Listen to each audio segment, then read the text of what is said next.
Hello. I want to talk about anxiety today. I wonder, do you belong to the anxiety club? Are you a constant worrier? Are you one of these people who worry constantly all day long? There always seems to be something to worry about.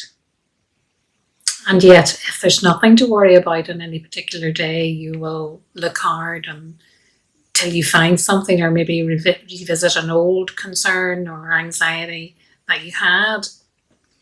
And certainly I am tempted to worry and over worry about things at times too. So it's not something that I am immune to. But the anxiety club, is very expensive. Their terms and conditions are quite frightening at times. In order to be part of the anxiety club, we need to have a membership. And that membership involves an almost daily direct debit into their account. And it's really expensive. It can cost us our health. It can cost us our peace of mind. It robs us of our joy. It depletes us of our energy. And it can become a club that's actually really difficult to get out of. And there's nothing new about anxiety in this world. Anxiety has always been around. And that's because there's always been things to concern us, things to worry us, things that life has thrown at us that we didn't see coming. So anxiety has always been something more or less that we have had to deal with. And there are different types of anxiety. There's appropriate anxiety. Maybe you are preparing for an exam, or you have an interview, or maybe even you're getting married, or, there's those natural anxieties that we actually register and know, well, that's why I am feeling anxious. The type of anxiety that the next day or whenever the task has been completed, you can almost feel that sense of relief. The anxiety has dissipated, it has gone. But then there's the other type of anxiety that often, when I talk to people, they're not even sure what it is they feel anxious or worried about. It's that constant state of anxiety, the one that they wake up with, the one that they go to bed with, the one that makes them feel physically unwell. And the symptoms of anxiety, as you're probably well aware of, can be anything from palpitations to insomnia to nausea to overeating or undereating, aches and pains even, and just a general low mood and a sense of feeling overwhelmed. And sadly, our nation has become a place of anxiety of epidemic proportions. And none of us are really immune to that. And yet, anxiety and worry are like a rocking chair. It gives us something to do, but it doesn't get us anywhere. And how we long to leave that club of anxiety, which once you're in, it takes hold and it makes it difficult for you to break that contract and join another club. Join another club that would be healthier and more beneficial to you. The club that I would recommend is the Faith Club. The Faith Club has so many more benefits than the Anxiety Club could ever offer us.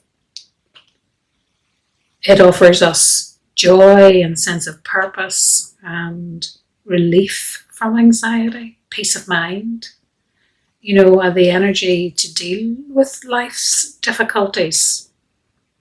And it asks nothing of us other than our commitment and our trust in a God that is so much bigger than any of this, so much bigger than our anxiety.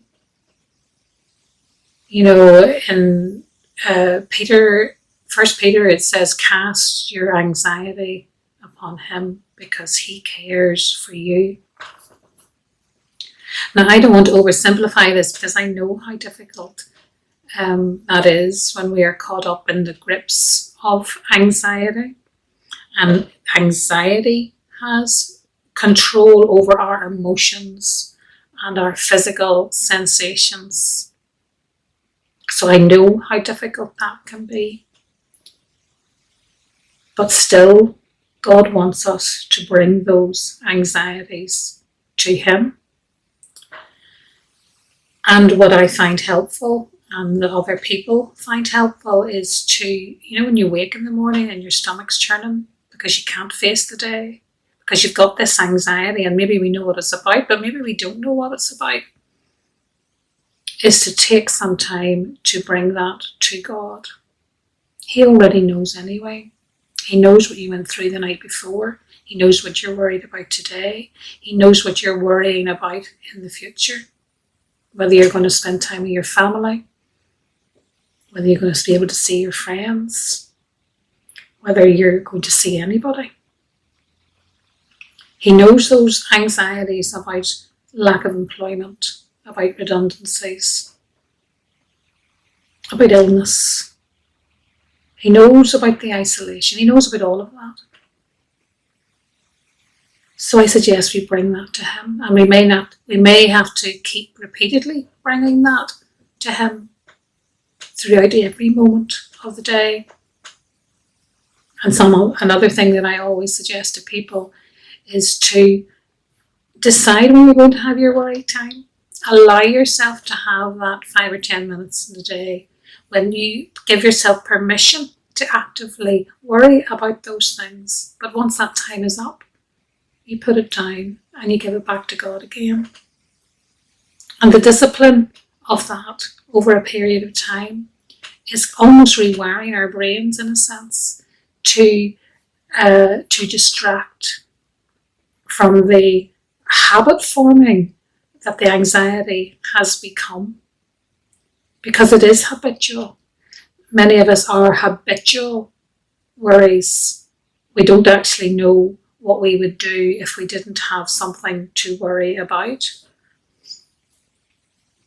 So is it time for you to leave the anxiety club? They're making enough out of it. They don't need any more from us. It destroys, it deceives.